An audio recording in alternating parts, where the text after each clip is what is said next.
Welcome back once again to the Imaginary Gallery. It's TJ, your host. This next section, I think, really applies to the cluster B mentality from Lundy Bancroft's book. Why does he do that? Inside the minds of angry and controlling men. We're now discussing how abusive men look at sex. Arnaldo, the sexually amazing abusive person, and Ernie, the sexually degrading abusive person, are not as different as they might seem. Their underlying orientation towards sex is similar.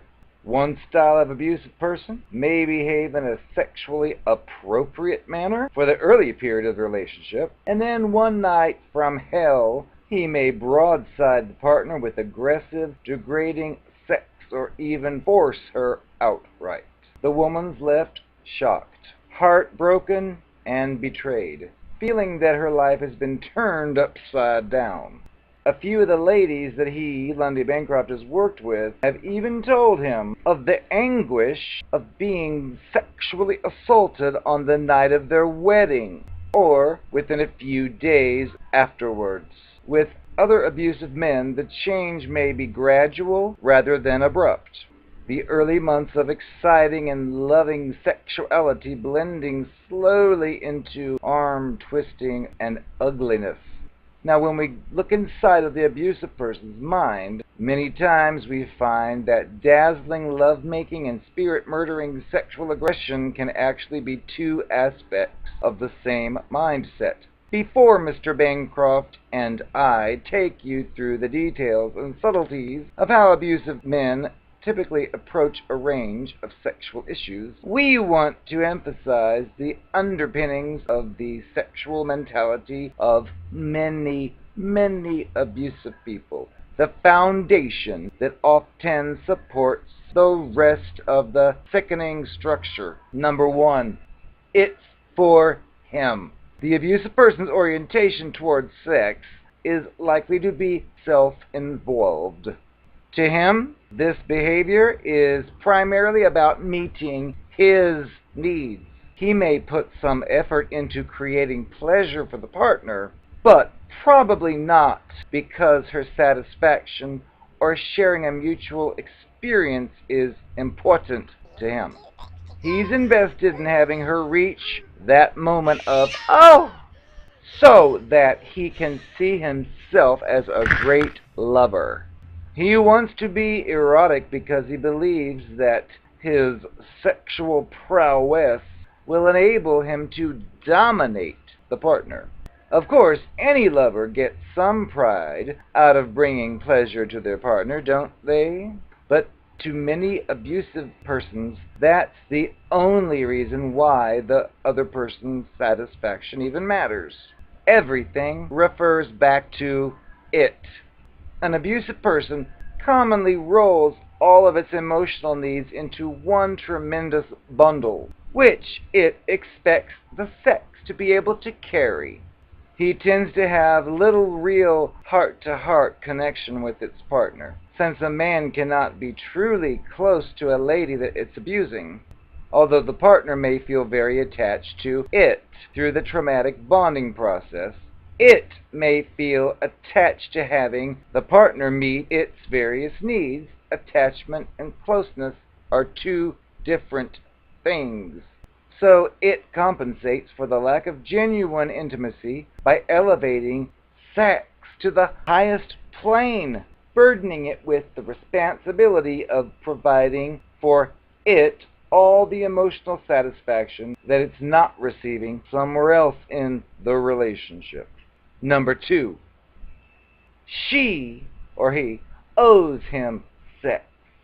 Bancroft's clients commonly believe that a lady gives up her right to decline sex once she becomes seriously involved with a man. She feels that it's her responsibility to have it with him, to make him feel loved, to meet his needs, or simply because it's her job. The specific point at which she loses her right to say no varies from abusive person to abusive person.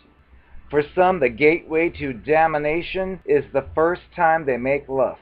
In other words, she has the right to say no as long as she always says no, but the first time they actually make lust, she forfeits her option to turn him down from that day on. Bancroft finds this particularly true of his younger clients.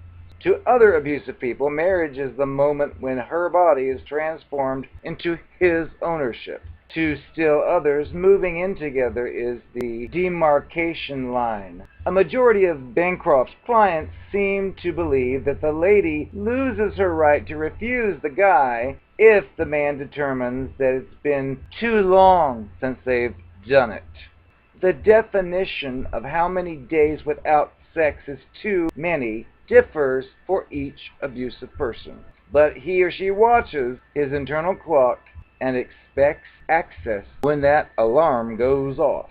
Her decision not to have it may be respected up to that moment, but then his entitlement tends to take over. In a typical abusive inversion, Bancroft's clients many times attempt to convince him that they are the victims in the relationship. As one man said, "My partner uses sex to control me. That's how women jerk men around. Women are the ones that really have the power over men because they know that they have what the man wants, and they have the power to shut us out. My wife wants me to be her little puppy dog, begging and drooling and wagging my tail. That's the only way I'm gonna get sex." the underlying attitude comes bursting out of his words. He believes his wife's keeping something of his away from him when she doesn't want to have intimate contact. He sees sexual rights to a lady as akin to mineral rights to land, and he owns them. Number 3. Sex is a way to establish power and dominance. We've been looking at the abusive attitude that says, "We have sex because I have power over you." On the flip side of that outlook is an equally prevalent aspect of abusive thinking. "I have power over you because we have sex." In this respect, his sexual actions are like those of a tomcat, which is marking its territory. Once he's gone all the way with a lady, he feels that he owns her, or that he at least owns a piece of her. Both the kinder and the more cruel aspects of sexuality of abusive men can spring from the use of sex to establish dominance. 1/4 or more of the clients that Bancroft sees cheat on their partners repeatedly. These men seem to get excitement from establishing their power over ladies in general by demonstrating their ability to get sexual access. An abusive person may get all this sex by creating an image of itself as a stupendous lover, by telling the ladies after the ladies and women after women that he's in love with her and that he's planning to leave his partner for her. Right. "As soon as I can break the news to her, I just need a little time to let her down easy," is a common line. By using drugs or alcohol to impair a lady's ability to resist, or by force and intimidation. This man is heavily focused on scoring, and the actual effect he has on the lives of these ladies, from broken promises to STDs, never seems to hit home for him. Sexual access to lots of different ladies may not only make it feel powerful with all the women, but also in relation to other men. If it feels competitive with men, it can demonstrate its superiority by having more notches in its belt, bagging ladies like deer. He may surround himself with men who share his view that the high status and the pecking order accrues to those who can control and exploit the most women. For those abusive people who are not chronically unfaithful to the partners, this competition with men may still exist, perhaps taking the form of desiring to have the most beautiful or hottest partner and wanting other men to see how he owns and controls her. The partner may be flattered by his pride in her at first, but gradually she comes to feel that she's being used as a trophy, a showpiece, with her humanity ignored. Number 4. An abusive person who exhibits any one of the sexual attitudes described above, or all three, has to distance itself from its partner's thoughts and feelings in order to avoid guilty feelings about how he's using and wounding her sexually. One way it may do this is by seeing the partner as a sex object, as if she were a pornographic video or a photo rather than a real person, devoid of emotions or ambitions, free of any need for personal integrity or safety. This style of abusive person looks at the partner as a machine to be used for his sexual use. The depersonalizing of the partner can, in the long term, be as psychologically injurious to her as any of his other abusive, horrifying behaviors. Bancroft's clients many times will tell him, "He just makes me feel gross. I feel dirty and slimed on. He makes me feel cheap. The sexual stuff he does is what has really ruined my self-esteem." It's been years since I've had sex that really felt loving or voluntary. With this monster, it seems more like he thinks he's winning a war or something. It's like an invasion and I hate it. Dehumanization can be a sickening, horrible experience for the person to whom it's directed. If you're involved with a sexually exploitative partner, you may find that sex is sometimes, or maybe always, a nightmare. Rough, exploitative, coercive, and uncaring sex is similar to physical violence in its effects, and can be worse in many ways. And part of why it feels so degrading is that a lady can sense the fact that in her partner's mind she has ceased to exist as a human being, which more than likely she never did. Abusive men who have these kinds of attitudes of sexual ownership sometimes refuse to use birth control or practice safe you-know-what. He's had numerous clients who have conceived children through the assault of their partners. The implications of these kinds of sexual abuse for a lady and for the kids are very serious.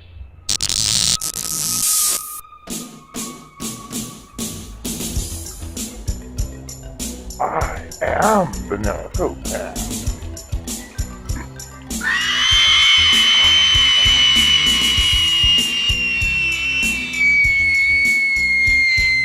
I'll give you a few more clues as to how I operate. When I used to go online, I'd be looking for targets all the time. But a lot of them just wanted to get in the hay and roll around, and so be it. I had a few of those, which I knew that any time I wanted to get off, I just needed to call one of them. I had several such people listed, but when I met you, I couldn't let this be known. I had to play the old-fashioned traditional girl from the country and tell you I would only date one person at a time, even though previous week I have barely handled 6 in 4 days. I almost missed one of them. Thank goodness I could shower the filth off. But when I met you, you became what I would consider rank number 1. Not because you're special, not because you're intelligent, not because anything other than the fact that you would be the one for me to use and to get what I want out of. Notice how you tried to catch me on certain days when we normally didn't get together and tell me how you were thinking about us getting together. Notice how I just dropped everything and showed up. Fact is, I had a date planned with one of my many in my phone. They held second fiddle to you. But when you sent me that message, I just told them something came up, and I was there. Because my goal was to convince you that nothing would ever prevent me from seeing you. I made it look like I had no other plans with anybody unless you wanted to do something. So on our usual nights we weren't together, you thought I was just sitting there eating bonbons in front of my TV. And little do you know, I was getting plowed by the softball team of lesbians. So if you happen to run into one of my lower-ranking members and try to compare notes and use my name, there would be an inconsistency. You wouldn't believe them, they wouldn't believe you. Hence, I am the queen of online sex sites, and you ain't.